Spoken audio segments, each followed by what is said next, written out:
Eu sou Gabriel Frois. Eu sou Vanessa Weber e você está no compilado do Código Fonte TV.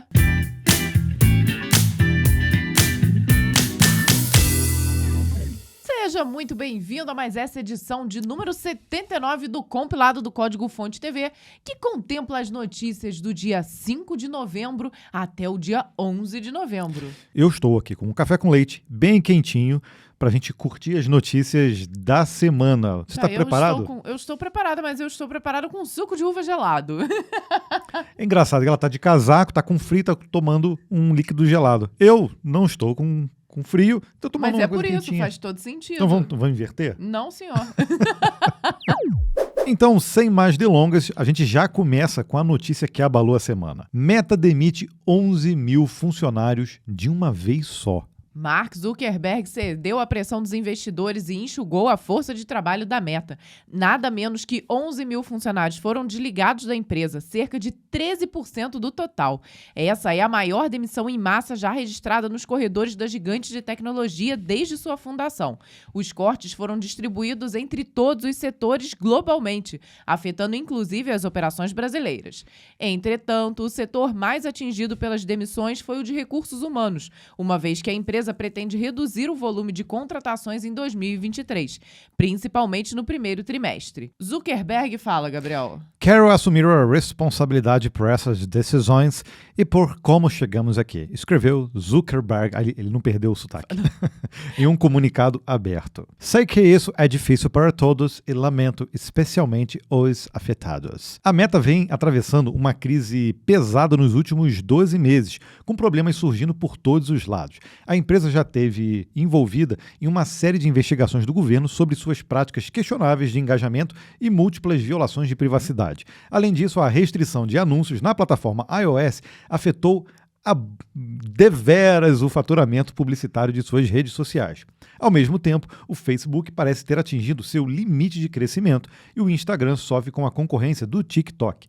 Mark Zuckerberg está apostando todas as suas últimas fichas, eu não sei se são as últimas, no desenvolvimento do metaverso. Porém, apesar de investimentos astronômicos, ainda não há sinal de um retorno financeiro. A saída agora é redução de custos com cortes de gastos e eficiência. O anúncio da demissão maciça provocou um ligeiro aumento dos papéis da Meta na bolsa, sinalizando uma resposta positiva dos investidores. A Meta, como muitas outras empresas de tecnologia, precisou contratar durante a pandemia. Foram dezenas de milhares de novos funcionários para atender a crescente demanda de pessoas que estavam em casa. No entanto, os temores sobre uma possível recessão, inflação e a guerra na Ucrânia trouxeram um abalo à indústria e a palavra eficiência e resultados passou a ser recorrente nas empresas de tecnologia. Esse último parágrafo, acho que ilustra bem o que a gente tem visto. Cada um com a sua particularidade. A gente tem falado do Twitter também, que já é um caso um pouco diferente, mas também que é uma empresa que também está sofrendo por conta das coisas, dessa demanda, que aumentou muito durante esse período pandêmico e acho que, de alguma forma, está tendo uma retração, seja pela parte econômica, mas também pelo excesso de crescimento, mas pelo crescimento rápido que essas empresas tiveram. Acho que é comum, a empresa quando cresce muito rápido acaba realmente inflando um pouco. Então o que a gente está vendo é o pessoal tá ali meio que torcendo o paninho, para dar uma enxugada nas equipes. E como você falou, esse último parágrafo aqui, se a gente quiser recortar e reutilizar numa notícia do Google, acho que também acaba se encaixando, Porque é o que a gente tem ouvido falar por lá. O pessoal sempre sai com, olha, o negócio agora é produtividade, vamos dar um ganho aí na produtividade. Então, tá nas entrelinhas, acho que tá tudo isso aqui dito nesse parágrafo. E eu acho que, de alguma forma, o que a gente está vivenciando aqui, dá para comparar um pouco, não é igual ao estouro da bolha.com, lá em meados dos anos 2000, mas é um ajuste de mercado. E a grande verdade, que eu acho que as empresas de tecnologia que você pega na lista de maiores empresas, já ultrapassaram empresas aí milenares, como General Electric, como ExxonMobil, empresa Coca-Cola, empresas que sempre tiveram ali no topo. As empresas de tecnologia hoje são as maiores. Então, isso de alguma forma mostra o seguinte, olha, não dá para crescer indefinidamente. Na proporção que se vinha crescendo, principalmente, Não é que elas pararam de crescer também, Não vamos falar isso de todas, a gente está vendo aí que outras já estão se recuperando, Mas rolou um freio ali, né? E então, o que a gente quer fazer aqui no canal, principalmente lá no Código Fonte TV? A gente já falou sobre esse ajuste de mercado e como isso afeta também o mercado de desenvolvedores, tanto aqui no Brasil, mas também externamente, porque muitas empresas estão fazendo esse ajuste. Eu estou chamando de ajuste aqui, mas é realmente demissão de pessoas que muitas vezes vão agora para o mercado e, de alguma forma, vai aumentar a concorrência. Esses 11 mil funcionários aí, muitos são da área de RH, se eu não me engano. Sim. Então, nem são desenvolvedores, mas sim, com certeza, muitos devs vão estar disponíveis no mercado e, poxa, para quem trabalha no Facebook, imagina um sênior no Facebook, é a preço de ouro, né, para o mercado. Não tem a menor dúvida. Então a gente quer fazer vídeo sobre isso, né, no nosso canal. Sim, eu acho super interessante a gente falar, porque querendo ou não, por mais que pareça distante, né, isso está acontecendo lá na Meta, lá do outro lado, mas isso daí afeta aqui também, né, porque muitas empresas já vinham buscando brasileiros para trabalhar fora. Então, se o mercado lá fora começar a ter mais profissionais disponíveis, isso também vai gerar uma concorrência por conta dos nossos desenvolvedores. Com certeza. E aí muita gente fala assim, nossa, logo na minha vez vai dar problema. Agora não está mais aquecido o mercado. Não, também não é por aí, não. Então, gente, tem muita vaga ainda disponível. Pois é, olha, quando a gente estava na faculdade, entramos lá em 99. E aí veio o estouro da bolha.com. Aí a gente veio com esse pensamento, nossa, logo na nossa vez veio uma crise, a gente não vai ter mais espaço para trabalhar. E aí está aqui, nós 25 anos depois, né, ainda falando sobre mercado, desenvolvimento e tecnologia. Então, calma, não priemos cânico. E a gente vai fazer um vídeo, a gente promete fazer um vídeo no Código Fonte falando sobre isso. Microsoft lança .NET 7 e C# 11. A tão aguardada versão 7 da plataforma .NET foi lançada essa semana. Isso significa um ganho significativo de performance, assim como novos recursos para as linguagens C# 11 e F# 7, .NET MAUI, ASP.NET, Core Blazor, APIs da web, WinForms, isso me dá um pouquinho de calafrio, e WPF, e muito mais. De acordo com a Microsoft, com o .NET 7, os desenvolvedores também podem facilmente inserir seus projetos em containers .NET 7, configurar workflows de CI/CD no GitHub Actions e obter observabilidade nativa da nuvem. Ao todo foram 28 mil contribuições no projeto, de 8.900 colaboradores. Olha o tamanho disso, até chegar nessa versão. O download já está disponível para o Windows, macOS e Linux, com suporte para arquiteturas ARM64, ARM33, x86 e x64. Um dos princípios que a Microsoft quer atingir com o .NET 7 é a versatilidade, de forma que o programador possa criar qualquer aplicativo em qualquer plataforma. De olho nessa meta, o ecossistema agora tem suporte nativo a ARM64, uma biblioteca base de classe unificada para diferentes ambientes, além de aperfeiçoamentos significativos dentro do Linux. Tudo isso sem abrir mão da simplicidade. Segundo a Microsoft, desenvolvedores poderão escrever menos linhas de código com o novo C# 11, de forma menos complexa, se aproveitando de melhorias introduzidas na inicialização de objetos e um novo formato para strings literais, que passam a poder conter texto arbitrário. Além disso, com a nova versão do .NET, desenvolvedores também terão seu trabalho facilitado com diversas novidades para HTTP3 e APIs mínimas para aplicativos nativos da nuvem. E olha que interessante, o .NET 7 realmente já estava sendo muito aguardado. Eu participei aí do .NET Conf lá no canal do Balta, com vários mestres aí das tecnologias da Microsoft, e a gente discutiu justamente sobre esses novos lançamentos e o que vem por aí. O Balta é impressionante, o Balta já lançou o curso de .NET, o negócio foi lançado, ele já tem material pronto, então para quem quiser se atualizar, tem muita informação lá no canal do Balta. Sem dúvida nenhuma, eu fico abismada em como ele consegue ser tão rápido. GitHub Copilot vai ganhar assistente por voz. Oi, como é que é? Aguenta aí. Hey GitHub. Tá bom, vou primeiro ler a notícia, depois a gente fica embasbacado aqui, pode ser? Com crítica ou sem crítica, o GitHub Copilot veio pra ficar. Tanto é assim que foram anunciadas duas novidades grandes nessa semana na GitHub University 2022, a conferência anual da plataforma. A primeira novidade é a versão Business da ferramenta, que irá permitir que equipes inteiras utilizem o recurso com a mesma licença.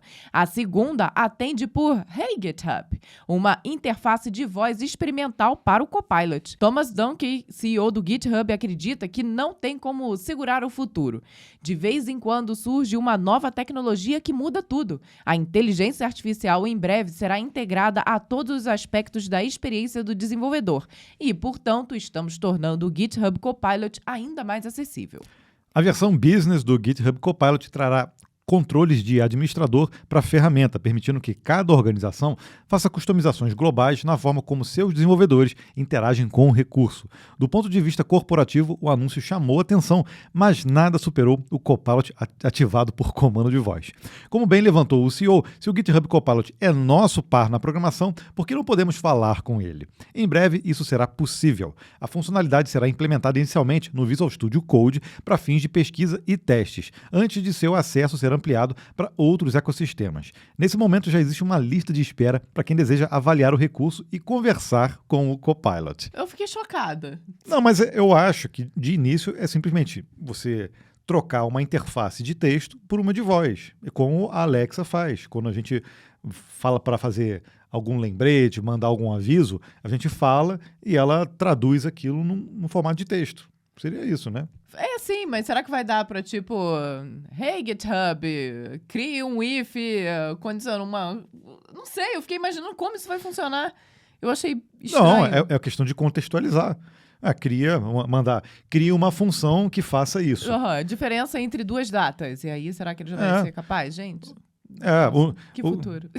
Não, eu acho bem interessante. Agora, vou ser obrigada a contar um caos meu aqui, Gabriel. Eu sempre peço a feira aqui pra casa, né? Gabriel sabe disso. E aí, um dia eu botei um lembrete na Alexa, porque eu tinha esquecido de pedir a feira. Alexa, me lembrete tal hora. Qual lembrete? Feira. Aí chegou tal hora, Alexa, lembrete, peida. Eu falei, como assim, gente? Era feira, como é que ela tá? Imagina isso daí programando, Gabriel. Esse é o problema. Vai ser uma loucura. Porque se ele cria algo que você não queria e você vai ali tentar fazer um ajuste fino, aí a sua habilidade com a voz provavelmente vai ser muito pior para você fazer esse ajuste fino do que você já meter a mão no código ali e acertar. Por isso que eu acho que de início, para você utilizar esse tipo de assistente, vai ser justamente para você criar um esqueleto ali, alguma coisa que você queira fazer, não para fazer todo o trabalho. Eu acho que aí falta muito ainda para avançar ainda de isso. Distância, né? Brasil é destaque em número de desenvolvedores no GitHub. Saíram os números do GitHub e eles são impressionantes. A plataforma reúne cerca de 94 milhões de desenvolvedores ativos no mundo todo, segundo o levantamento mais recente apresentado também na GitHub Universe 2022. Desse total, mais de 3 milhões de usuários são brasileiros. 3 milhões de usuários são brasileiros. Em 2022, nada menos que 924 mil desenvolvedores do Brasil se juntaram ao serviço. É isso mesmo. Uou. Em um ano. Um crescimento de 39% em relação ao número de compatriotas que o GitHub apresentava no ano anterior.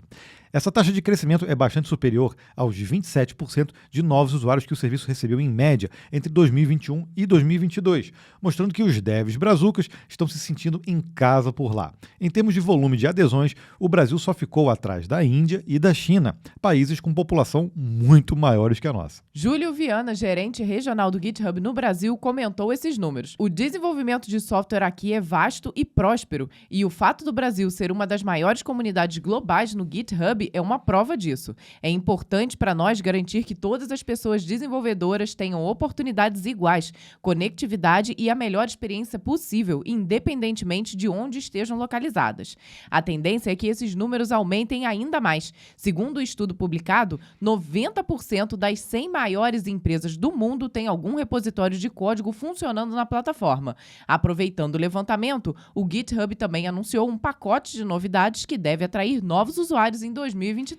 Então, esses números para o Brasil especificamente são realmente impressionante. Impressionante. Não, até pela lista, ele fica atrás de Índia e China, que, poxa, é óbvio que vai ficar atrás, né? A população é absurdamente maior. E a gente vê que o GitHub se tornou a plataforma que é meio que... Padrão, né? Padrão. Quem começa a desenvolver já cria uma conta ali, e muita gente utiliza realmente para criar como portfólio, para fazer também contribuições. Muitas vezes a gente usa até para outros fins que não código, né? Para também fazer documentações, fazer outro tipo de coisa. Então, 3 milhões de usuários é impressionante. Ou seja, 924 desses 3 milhões de brasileiros, né? 924 vieram em 2022, de 2021 para 2022. Então, essa é uma taxa muito acima do que a própria plataforma tem, né? E mostra como o Brasil está inserido realmente no ecossistema de desenvolvimento no mundo, né? E esse tipo de anúncio, eu acho que faz ainda mais com que empresas lá fora visem diretamente os profissionais aqui do Brasil, né?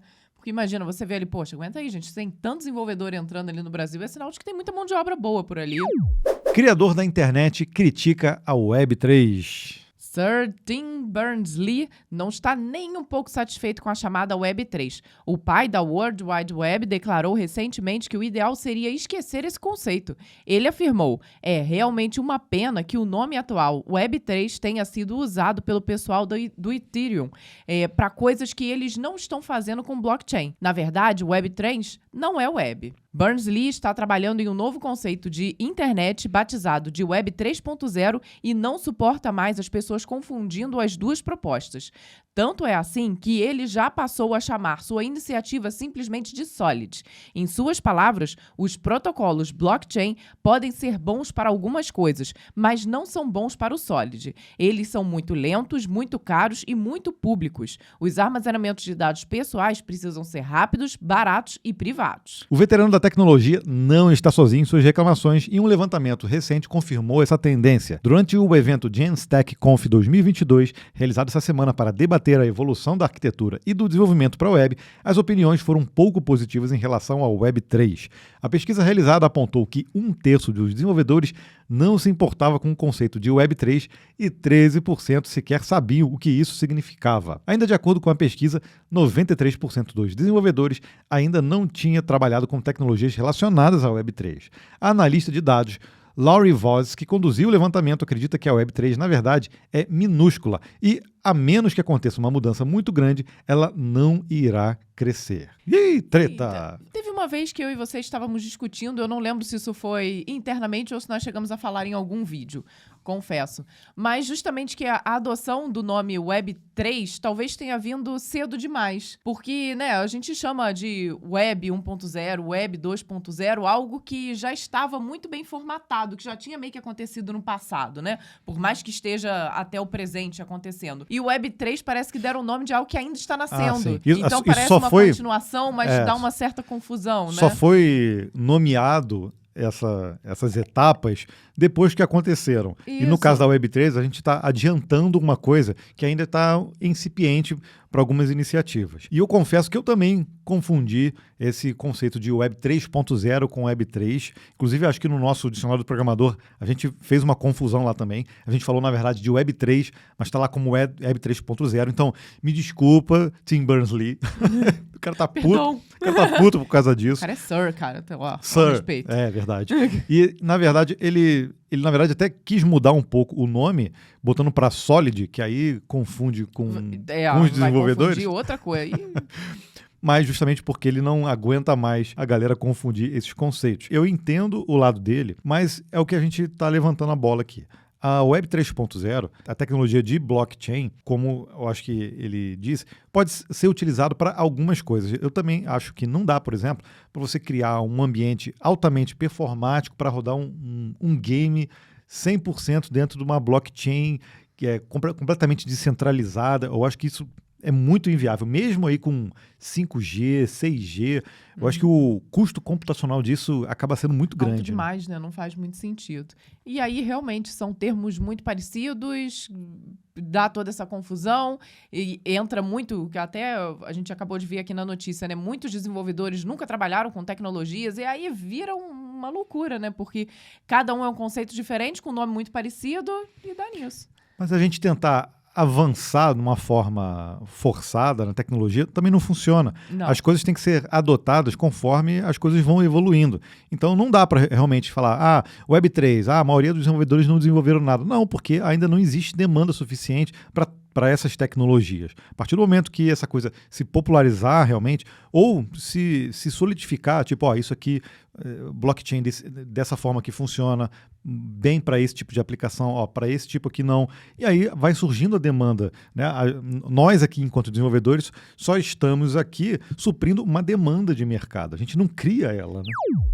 NVIDIA também quer aposentar o C. Todo mundo quer aposentar o C agora. Coitado do C, gente. Desde 2018, vem sendo realizados testes contínuos para ampliar a confiabilidade das soluções desenvolvidas pela empresa e a conclusão se tornou praticamente inevitável. O C e C++ precisa ser abandonado. Ao contrário de outros desenvolvedores que estão trocando a linguagem de programação veterana pelo moderno e mais seguro Rust, a NVIDIA e a Ada Core optaram pelo Spark. As duas empresas publicaram essa semana um estudo de caso que defende essa mudança para componentes de software e firmware de segurança crítica.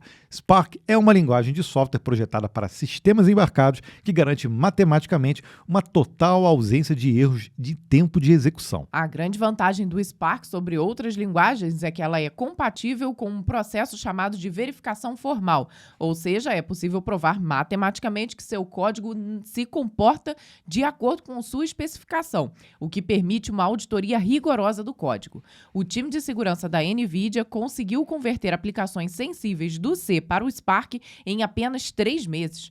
Os resultados obtidos comprovam maior segurança sem qualquer alteração na performance. Mesmo os custos de treinamento e implementação para a nova linguagem compensam as vantagens obtidas e atualmente a NVIDIA conta com mais de 50 desenvolvedores treinados, assim como vários componentes implementados no Spark. Muitos produtos da NVIDIA que estão nas prateleiras hoje já trazem código Spark embutido. Ou seja, eu acho que esse aí que é o ponto. A gente tem aqui C, C++, assim como COBOL, Fortran, outras linguagens antigas que ainda existem muitos legados e existe muita demanda. O C e C++, a gente não vai ver desaparecer isso simplesmente fácil. De dedos. Mas a partir do momento que você tem uma tecnologia e que você consegue portar o código num prazo relativamente rápido e com resultados melhores, aí as pessoas começam, olha só, tá valendo a pena, hein? Era o que eu ia falar. As empresas começam a prestar atenção e veem que não, tá valendo a pena. Ó, não diminuiu performance. Por mais que eu tenha que investir aqui um valor para treinar toda a minha equipe, isso vai me reverter num produto mais seguro lá na frente. Num médio prazo até, às vezes até num curto prazo, dependendo do projeto. Então, os benefícios aí com essas linguagens novas pode colocar o C e C++ em xeque nesse mercado, né? De desenvolvimento de firmwares e de drivers e esse outro tipo de plataforma, né? Então, a gente vai continuar acompanhando isso porque não foi só a NVIDIA que está fazendo esse movimento, muitas pessoas estão fazendo esse movimento. Em relação ao C e C++, a gente sempre cita que o Rust não tem jeito, né? Porque acho que é um dos mais linguagens cases aqui para esse tipo de transição, né, de switch, de linguagem. E desde o início do compilado a gente vem falando do Linux, da adoção dele no Linux, que começou também como drivers ali, tudo no entorno. E agora realmente bateram o martelo e ele vai para dentro do kernel do Linux. Eu queria até saber a sua opinião. Quanto tempo você acha que o C++ aguenta nesse tipo de implementação? E se essas outras linguagens realmente são viáveis para substituir tanta coisa que a gente tem aí desenvolvido nessas linguagens mais antigas? Golang celebra aniversário de 13 anos. Muito novinho, né? Muito novinho. É uma criança ainda, um pré-adolescente, ou já é adolescente com 13, estou na dúvida. Em 10 de novembro de 2009, surgia a linguagem Go, criada pelo Google, mas lançada como código livre. 13 anos depois, muita coisa aconteceu tanto dentro da própria linguagem como no mundo do desenvolvimento. Somente nesse ano, em 2022, a linguagem passou por 2 grandes atualizações. O Go 1.18, lançado em março, e o Go 1.19, de agosto desse ano.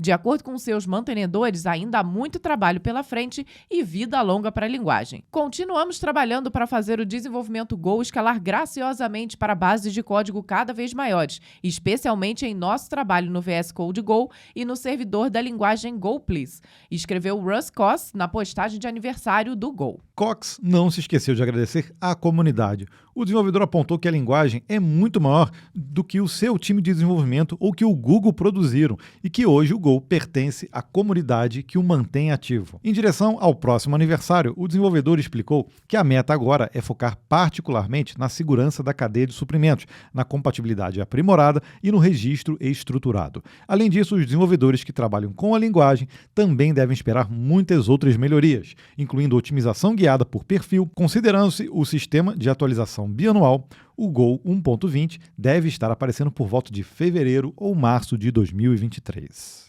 Em relação à popularidade, de acordo com um ranking divulgado pela Statista, a Golang está na 13ª posição em 2022 das linguagens mais utilizadas atualmente, à frente até do Rust. Olha, a gente não tem muito o que comentar, pelo menos eu. Em relação ao Golang, eu não acompanho muito, eu tenho visto só essas atualizações, mas a gente nunca realmente colocou a mão na massa para isso. Eu sei que ele é muito utilizado em soluções para microserviços e que atende muito bem essa demanda. Chegamos aqui no Breakpoint, aquele momento onde nós pausamos as notícias e contamos um caos ou algo que você gostaria de saber sobre nós. A propósito, você pode deixar nos comentários, se você estiver nos assistindo no YouTube, o que você gostaria que nós contássemos aqui nesse momento do Breakpoint. Pode ser alguma curiosidade sua, tanto profissional, nossa, quanto pessoal. E a gente vai mesclando aqui, a gente já falou sobre tudo, né? Semana passada a gente falou sobre como a gente se conheceu, que foi uma sugestão que vocês colocaram. Às vezes algumas histórias engraçadas, outras nem tanto. Uma das mais engraçadas foi aquela em que o RH me mandou para uma casa de massagem. Sim, até isso nós já falamos aqui. Até engasguei.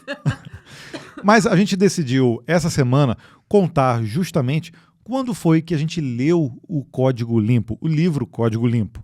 Isso, na verdade, a gente já contou, em algum lugar a gente já contou isso, e a gente começou há algumas semanas uma série, uma minissérie dentro do canal, onde a gente vai desvendando, vamos destrinchando cada capítulo do livro. Eu acho que isso aí até ajuda as pessoas que estão agora entrando na área e começaram a ler o livro, para a gente fazer essa leitura juntos, né? A gente opinando um pouco sobre como cada capítulo influenciou na nossa forma de enxergar ali o desenvolvimento. Estou até com um livro aqui, deixa eu pegar.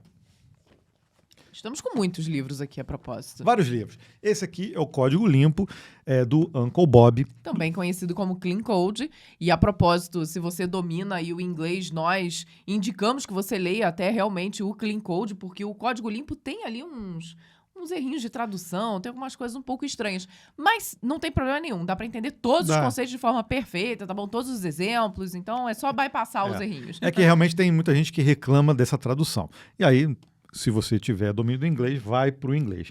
Bom, esse livro, vamos lá. Olha, esse livro, se eu não me engano, ele é de 2008, tá? Ele foi lançado em 2008, mas muitos dos ensinamentos que tem aqui já eram coisas que eram discutidas pela comunidade, né? Principalmente lá fora, há muitos anos. Então, poxa, você já deve ter ouvido falar, por exemplo, do Design Patterns, do Gang of Four, e muitas outras iniciativas aqui em relação a Agile, né? Que até o subtítulo do livro fala sobre o desenvolvimento ágil, né? Para quem não conhece, está escrito habilidades práticas do Agile Software. Então, exatamente o subtítulo. Bom, esse livro que eu tenho aqui não é exatamente o livro que eu tinha na época, quando eu comprei. E aí eu digo quando que eu li esse livro. Ele foi lançado em 2008 e eu acho que eu li pela primeira vez em 2011 ou 2012, tá? Eu acho que foi 2011. Por quê? Por que eu li? Na época, eu estava trabalhando numa empresa que tinha muito sistema legado e os desenvolvedores que estavam lá eram muito bagunçados. Assim, o pessoal não gostava de padronizar muito. Então, assim, era um inferno conseguir fazer manutenção no sistema. E aí eu comecei a procurar por literatura de coisas que poderiam me ajudar ali naquele sentido, porque eu não precisava de um livro técnico para me ensinar uma tecnologia, uma linguagem ou nada. Eu precisava de livros sobre práticas, sobre arquitetura, e aí fui buscando coisas e encontrei o Código Limpo, E foi o livro que realmente me ajudou a consolidar alguns conceitos que eu já tinha, mas que eu, às vezes, abria mão. Eu confesso que, às vezes, eu abria mão pelo projeto ou pela situação. E aí, quando você abre, assim, o primeiro capítulo, ele fala muito sobre isso, é que quando você começa a desenvolver, o primeiro capítulo não, acho que até o prefácio, você cria algumas cascas, assim, algumas coisas que são éticas profissionais dentro da codificação que você não pode abrir mão. E eu me sentia incomodado toda vez que eu tinha que abrir mão de alguma coisa para fazer uma gambiarra, para fazer uma solução que eu sabia que não estava correta, né? É aquele momento que é uma solução que parece ser muito prática e muito acertadinha para aquele momento, mas que você sabe que no segundo momento vai ali dar ruim, vai ter problema, né? E aí isso me incomodava. Não que todas as minhas soluções são definitivas e aquilo ali que eu fiz Perfeitas. nunca mais vai precisar sofrer manutenção, não. Mas eu gostava de fazer coisas que ajudassem as outras pessoas a lerem meu código, eu mesmo a entender o meu código e que isso me ajudasse na manutenção e ajudasse outras pessoas também na manutenção e na evolução do projeto como um todo. Eu não gostava, por exemplo, de, sei lá, você abrir uma função, você via que aquilo ali estava errado, e aí você via o mesmo código, sei lá, ser replicado numa outra função com o mesmo erro, e aí você corrige um e deixa o outro para lá, porque aquele outro não é para fazer. Não está no escopo atual. Não está no escopo. Assim, isso me incomodava bastante, porque eu sabia, cara, quando der problema, eu vou ter que voltar lá e fazer a mesma solução. E aí pode ser que, sei lá, isso aconteça daqui a 6 meses, daqui a 1 ano, e que você nem lembre mais que já tinha desenvolvido aquela solução em um outro lugar, né? Você vai ter que repensar toda a solução ali naquele momento. Olha só, perda de tempo absurda. Não. Então, aí vários conceitos ali, vários preceitos ali de desenvolvimento eram quebrados nisso. Então, o Código Limpo veio nesse momento, em 2012, que eu precisava realmente de um livro um pouco mais filosófico em relação a desenvolvimento. E aí, nessa pegada aqui, eu também encontrei esse outro aqui, ó. Até porque estamos falando aqui de sistemas legados. Faz todo sentido. Refatoração. Esse aqui, se eu não me engano, é mais antigo. Ele é de 2008 também? Não, eu não lembro qual foi a primeira versão. Esse aqui é uma versão revisada, é mais novinho, mas esse aqui é mais antigo. E foi justamente o livro também que me ajudou muito a entender com o que eu estava lidando e como que eu deveria me portar. Não só em relação ao código, mas outros desenvolvedores. Aqui em casa tem uma característica muito típica do casal, né? Sempre que o Gabriel lê alguma coisa que ele gosta muito, que ele acha muito interessante, a forma, acho que, dele consolidar o conhecimento dele é me explicando toda a leitura. Então, isso ele faz até com livro de história. Às vezes, ele tá lendo um livro que eu quero ler, eu falo, Gabriel, não quero saber, não me conta, eu quero ler isso depois. Porque, pô, livro de história, se você me contar ali o ápice do que tá acontecendo, perdeu toda a graça. Eu tenho essa dificuldade nos livros de história. Mas, em compensação, eu me beneficio em todos os livros técnicos. Então, nessa época, eu não cheguei a ler o Clean Code, mas eu comecei a conhecer todos os conceitos porque o Gabriel me resumia capítulo a capítulo cada um deles. E é isso que a gente está fazendo agora no Código-Fonte. A gente começou, estamos somente no capítulo 2, mas a gente quer dar uma destrinchada geral aqui nesse livro. E se vocês gostarem dessa série, então eu aconselho vocês a assistirem lá, comentarem nesses vídeos, saber se vocês estão gostando. A gente continua isso no canal e faz isso com outros livros, como esse mesmo do Refatoração, que eu acho que é muito importante. Em algum momento da nossa carreira, refatoração vai ser a palavra da vez, e esse livro traz muitas lições importantes. E outros livros aqui, ó, eu tenho da mesma série aí do Uncle Bob, o Codificador Limpo. Muita gente fala que esse aqui é até melhor que o Clean Code. Eu ainda não li. Tá na minha lista de leitura esse ano inteiro, mas eu não consegui pegar nele ainda pra ver, viu? Outro também da mesma série, Arquitetura Limpa. Esse aqui tem muita treta, tem muita gente que não gosta simplesmente desse livro. Amor e ódio. Mas eu acho importante também, porque o estilo de escrita do Uncle Bob, muitas vezes é uma coisa mais filosófica, e ele reúne, na verdade, muitos dos ensinamentos num lugar só. Então, se você às vezes vai acreditar que ele vai ensinar uma coisa muito do outro mundo, que nunca se viu, que nunca se viu. Não, na verdade, não é isso.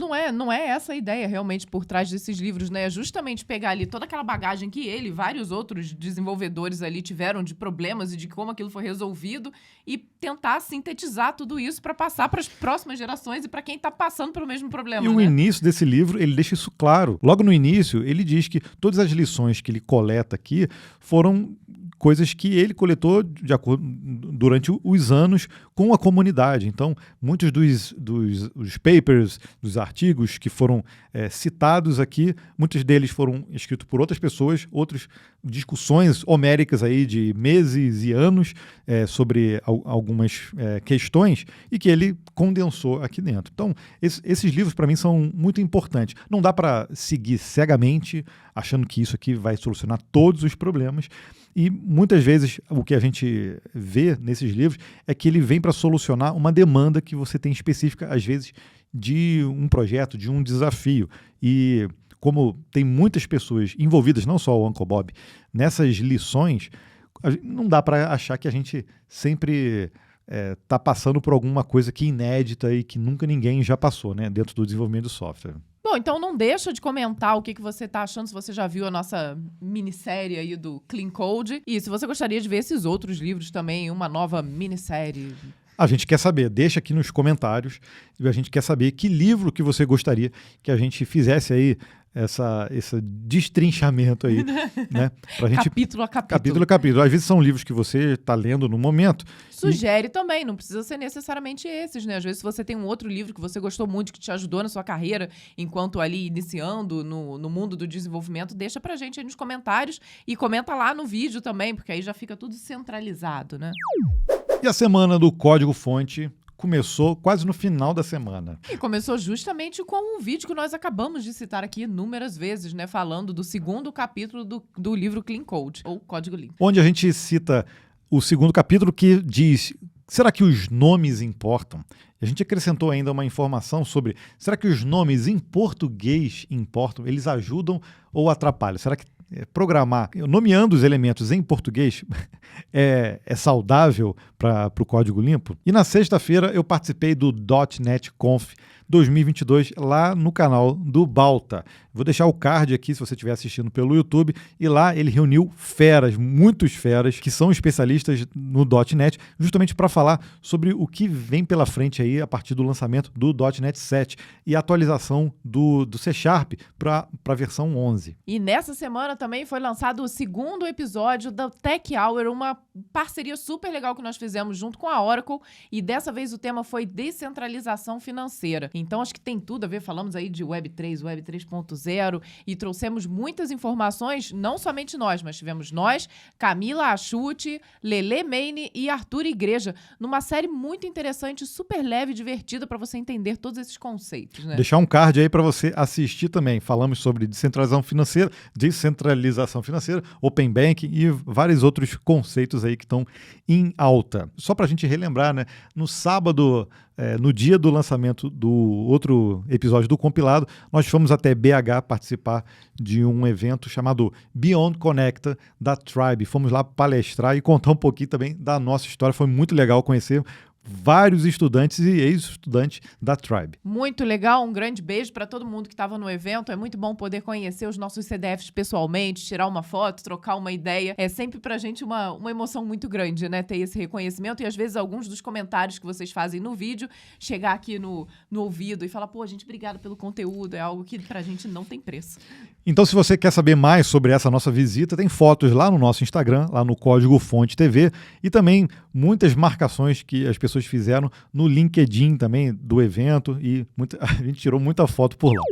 E como sempre, toda semana a gente lê os comentários que nós destacamos aqui, né? Começa você, Vanessa. Começarei eu com o Carlos Rodrigues. Nossa, num vídeo bem antigo já de Seja um Programador Back-end de Sucesso. Já vi esse vídeo e voltei para rever quais conceitos consegui aprofundar e quais ainda preciso desenvolver. Agradeço o excelente conteúdo. Sempre que comento aqui, digo que vocês são o melhor casal da internet. Continuem com o trabalho que fazem ajudando a comunidade dev. Muito obrigada, Carlos. Muito obrigado. O Eder Emerson Alves Costa, no vídeo dessa semana, disse: show, quando achei que o dicionário do programador era insuperável, vocês inventam uma nova série. Tão útil quanto. Parabéns. Obrigado. O Vinícius Souza também nesse vídeo. Maravilhosa série. Ainda não li o Clean Code, mas está na minha lista com certeza. Parabéns para os dois. Vocês sempre muito didáticos e carismáticos nas explicações. Rodei esse script aqui em casa com a minha esposa para poder mostrar um pouco da programação para ela e foi muito legal. Mais uma vez, parabéns pelo trabalho. Que legal, viu? E a gente acabou introduzindo um bug nesse código, porque eu inicializei o TypeScript, uma data no TypeScript, e esqueci que o parâmetro de mês, ele é um índice. Então ele começa do 0. E aí eu acabei colocando o mês 11, que equivale a dezembro. A dezembro. Então, ajustem aí, tá? Teve uma pessoa que corrigiu a gente. Corrijam. E realmente estava com bug. O Josué Reis também nesse vídeo falou: eu tenho o livro, já faz alguns anos. Até hoje só li o primeiro capítulo. Mas essa série eu não vou perder por nada. Deixo minha imensa satisfação pela iniciativa. Abraços. Que legal saber. Isso aí é um incentivo para a gente continuar fazendo esses vídeos sobre esses livros que já são clássicos, né? O Jonathan Lima, no compilado passado, disse: Gabriel e Scarlett Johansson de mãos dadas no show do Roupa Nova, lá no Canecão. Morri. Isso tudo foi graças a uma discussão nossa sobre o buscador do Edge, o Bing, né, da Microsoft, gerar imagens automaticamente quando elas não são, né, através de inteligência artificial, quando elas não são encontradas. Então, nós imaginamos essa cena. Imagina essa cena. E teria comprovação, viu, do Gabriel me traindo com a Scarlett Johansson e olha que no show do Roupa Nova. E o Canecão tá fechado, né? Poxa, seria impossível isso acontecer no Canecão. Só por conta do Canecão, né, Gabriel? O Rogério D. Félix disse: a gente sabe que está crescendo quando paramos de acordar cedo para ver Sábado Animado e mudamos para ver Código Fonte TV. Hashtag vem camiseta. Opa, tomara, estamos torcendo por você, viu?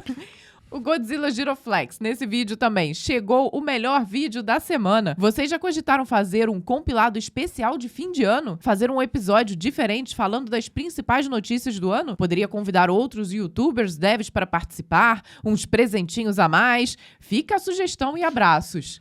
Godzilla, você está lendo pensamentos? Sua sugestão foi interessante, muito interessante. A gente já discutiu aqui internamente sobre isso. A gente fazendo uma mudança lá para São José dos Campos, a gente vai ter essa oportunidade, porque no novo estúdio a gente já está pensando, inclusive, para o compilado receber convidados. E não sei se fim de ano, porque a gente vai estar no processo de mudança. Talvez não nesse ano, mas... A gente vai conseguir. Mas eu acho que dá para fazer, sim, um programa de especial de fim de ano. Uma retrospectiva um pouquinho mais para o início do ano, sei lá. Não sei. Vamos ver, vamos nos organizar aqui, mas nós gostamos bastante de repente dessa sua ideia. De repente o último episódio do ano aí, a gente tenta trazer um convidado aí para a gente poder aproveitar um pouco. A Fernanda Erahart, tá? Desculpa se eu falei errado. Ela disse: adorei saber como vocês se conheceram. Como sempre, obrigada pelas notícias e só queria dar um feedback do som do Gabriel. Eu escuto na TV, o áudio dele é bem mais baixo que o da Vanessa. Não sei se tem relação com o som da voz natural de cada um. Sim, é isso. Mas só para avisar mesmo, porque ficar alternando entre alto e baixo, beijocas e até sábado que vem. É exatamente por isso. A Vanessa tem uma voz esganiçada e a minha voz é fechada, é isso. Olha só como é que ele fala da minha voz, de cantora linda. Mas é mais alta, realmente dá diferença. Tanto é que os ajustes dos microfones aqui já são diferentes. O meu microfone... O Gabriel fez um novo ajuste ali para ver se isso acerta. O meu microfone aqui, ó, não sei se dá para ver não, nesse aparelhinho aqui, fica mais alto que o da Vanessa. Mas o problema é que se eu ajustar muito na hora de editar, aí ele fica mais distorcido. Então a minha voz acaba distorcendo um pouco mais. Mas é isso, eu tento falar um pouco mais alto, mas se eu fizer isso, minha garganta vai embora rápido. Então é problema interno meu, biológico. Eu sou o terror de todos os editores, porque eu começo falando baixo, de repente eu vou lá em cima, daqui a pouco eu volto, daqui a pouco eu venho, entendeu? Difícil de ajustar minha voz. Esse é o problema. A Elane Delgado disse: eu tô com a barriga doendo de tanto rir. A gargalhada da Vanessa contagia demais. E a história da borracha foi demais. Vocês são ótimos. Obrigado pelo conhecimento e pelas risadas. Ai, que bom. Fico feliz de minha risada contagiar, viu?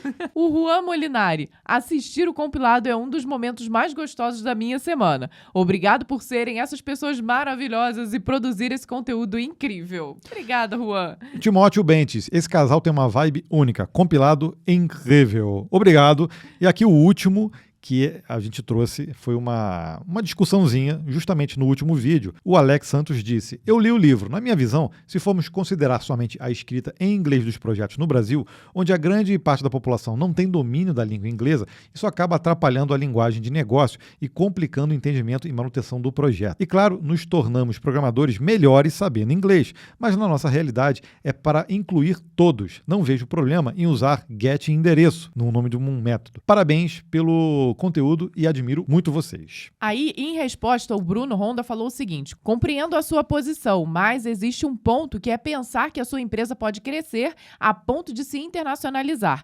E nesse caso, o código deixa de ser legível e exigiria um esforço para renomear essas nomenclaturas. E aí, uma outra resposta do Nigroove disse: concordo, trabalhei numa empresa onde traduziram todas as regras para inglês, mas existiam alguns nomes internos do negócio que não faziam sentido nenhum à tradução. Ficaram péssimas algumas traduções e o entendimento dificulta muito para novos devs.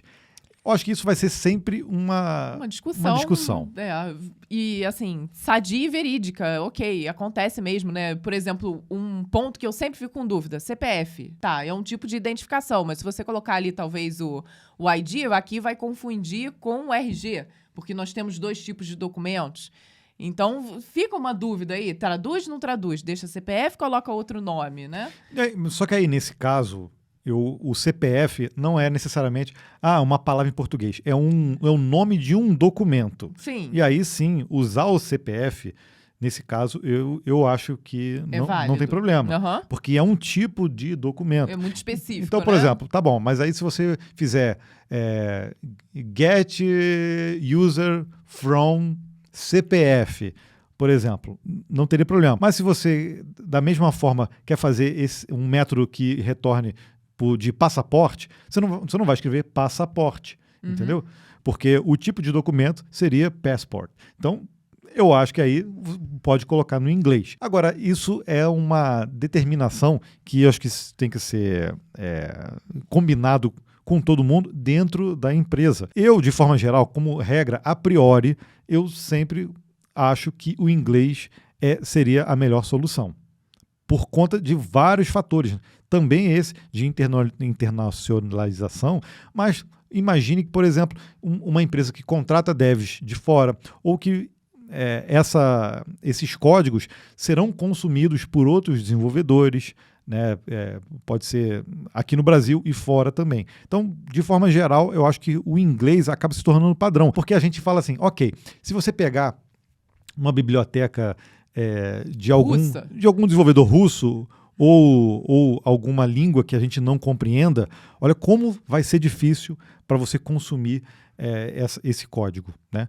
E aí a gente fala, mas muita gente não sabe inglês. Tudo bem, eu acredito que isso pode ser uma barreira. É uma barreira, no né? primeiro Tanto momento. Que até a gente aqui no código-fonte, às vezes quando vai criar um exemplo, até para fins didáticos, a gente muitas vezes usa o nome em português, justamente para não ter essa barreira para quem está chegando e quem está aprendendo. Mas isso só de forma didática. O negócio é sempre tentar no inglês, até porque as linguagens de programação usam as palavras e expressões em inglês. E isso, querendo ou não, as pessoas, sabendo ou não inglês, a pessoa tem que se adaptar àquilo. Então, não acredito que seja uma barreira tão grande se a pessoa, obviamente, estudar o inglês paralelamente aí com a programação. Chegamos naquele momento em que você que fez um comentário no nosso último episódio completo do compilado pode ganhar uma belíssima camiseta. E hoje a camiseta sorteada será essa aqui, ó, do compilado. Não exatamente essa, gente. Uma outra bonitinha, nova. Cheirosinha. Então você precisa acessar o compilado no YouTube. Caso você ainda escute a gente por alguma plataforma de podcast, saiba você que se você for lá na busca do YouTube e digitar compilado do Código Fonte TV, você acessa esse canal que é do compilado. Então, a gente pede para você se inscrever e acompanhar esses vídeos que a gente vem lançando todas as semanas. Os episódios completos saem todo sábado às 6 horas da manhã. Então, toda vez que você comenta num episódio completo do sábado, no sábado seguinte, você já vai estar concorrendo a uma camiseta. Seja essa aqui, algum outro modelo que a gente tenha disponível aqui, que era da nossa lojinha que fechou. Já deu altas risadas aqui no compilado por conta disso. Então- E é exatamente nesse momento que a gente faz o sorteio que o Gabriel sempre programa aquele intervalozinho, entendeu?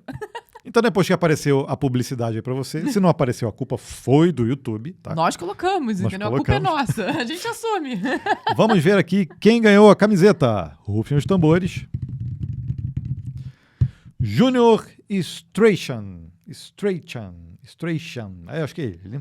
Vocês contribuem muito com a sociedade. Parabéns. Poxa, olha que comentário lindo para ganhar uma camiseta. Maravilhoso. Júnior, nós vamos entrar em contato com você através do próprio comentário que você fez para você poder mandar o seu endereço e nós te enviarmos essa camiseta. Você vai entrar em contato com a gente em contato@códigofonte.com.br. Então, não se esqueça.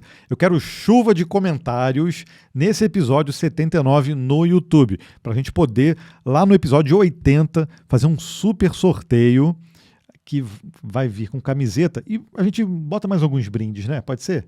Pode? Do canal? Separados ou juntos? É um só sorteio Não, ou vários? não. Eu preciso saber as regras, Não, Gabriel. vai ser um sorteio, mas vai com uns brindezinhos a mais, porque, poxa, episódio 80, né? Tem que comemorar, sim, né? Então tá bom. Entendido, Gabriel.